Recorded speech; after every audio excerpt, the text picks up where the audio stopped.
This is the audiobook of your Class 10 English book, First Flight, Chapter number 10, The Sermon at Benares. Before you read, activity, use a dictionary or ask for your teacher's help as you discuss the following questions in groups. First, what is a sermon?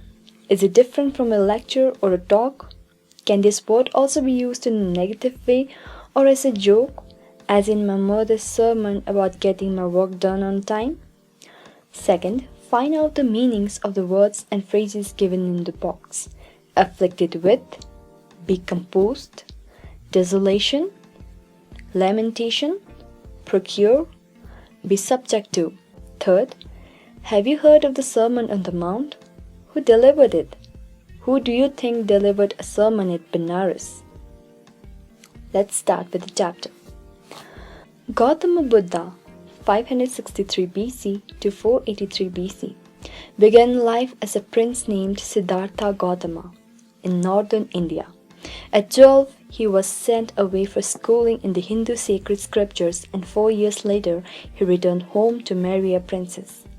They had a son and lived for 10 years as befitted royalty. At about the age of 25, the prince, heretofore shielded from the sufferings of the world, while out hunting chanced upon a sick man, then an aged man, then a funeral procession, and finally a monk begging for alms. These sights so moved him that he at once went out into the world to seek enlightenment concerning the sorrows he had witnessed.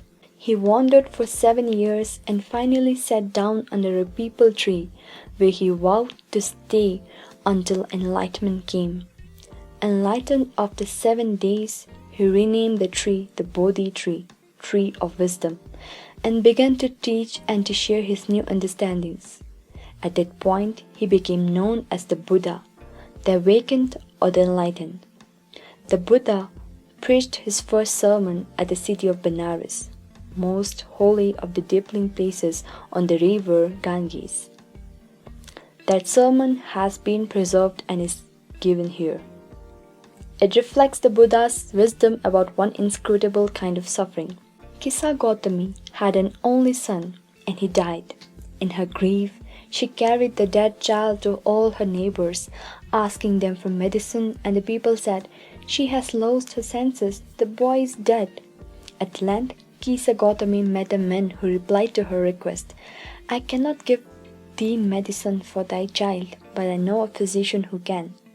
And the girl said, "Pray tell me, sir, who is it?" And the man replied, "Go to Shakyamuni the Buddha." Kisa Gautami repaired to the Buddha and cried, "Lord and Master, give me that medicine that will cure my boy." The Buddha answered, "I want a handful of mustard seed." And when the girl in her joy promised to procure it, the Buddha added, "The mustard seed must be taken from a house where no one has lost a child, husband, parent, or friend." Poor Kisa Gautami now went from house to house, and the people pitied her and said, "Here is mustard seed, take it." But when she asked, "Did a son or a daughter, a father or mother die in your family?" they answered her, "Alas, the living are few, but the dead are many. Do not remind us of our deepest grief." And there was no house but some beloved one had died in it. Kisa Gautami became weary and hopeless, and sat down at the wayside watching the lights of the city as they flickered up and were extinguished again. At last the darkness of the night reigned everywhere, and she considered the fate of men, that their lives flicker up and are extinguished again. And she thought to herself, "How selfish am I in my grief! Death is common to all. Yet in this valley of desolation there is a path that leads him to immortality, who has surrendered all selfishness." The Buddha said, "The life of mortals in this world is troubled and brief and combined with pain. For there is not any means by which those that have been born can avoid dying. After reaching old age, there is death. Of such a nature are living beings. As ripe fruits are early in danger of falling, so mortals, when born, are always in danger of death. As all earthen vessels made by the potter end in being broken, so is the life of mortals, both young and adult, both those who are fools and those who are wise. All fall into the power of death, all are subject to death. Of those who, overcome by death, depart from life, a father cannot save his son, nor kinsmen nor relations. Mark, while relatives are looking on and lamenting deeply, one by one mortals are carried off, like an ox that is led to the slaughter.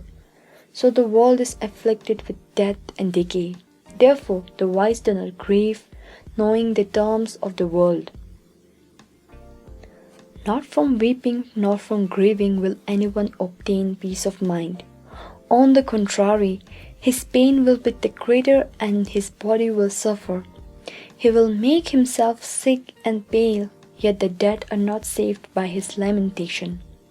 He who seeks peace should draw out the arrow of lamentation and complaint and grief. He who has drawn out the arrow and has become composed will obtain peace of mind. He who has overcome all sorrow will become free from sorrow and be blessed. Source: Betty Renshaw, Values and Voices, A College Reader, 1975. We've come to the end of the first part of your chapter. Now we'll read the next part, that is For Anne Gregory by William Butler Yeats.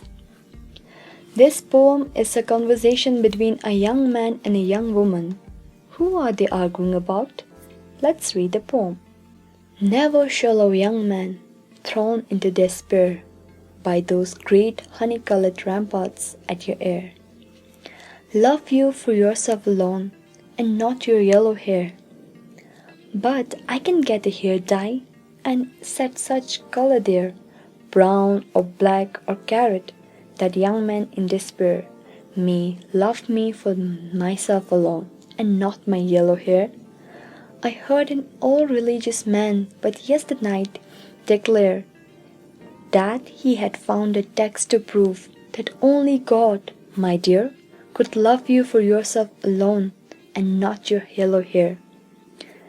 William Butler Yeats, 1865 to 1939, was an Irish nationalist. He was educated in London and Dublin and was interested in folklore and mythology. He won the Nobel Prize for Literature in 1923. We have done with the poem also.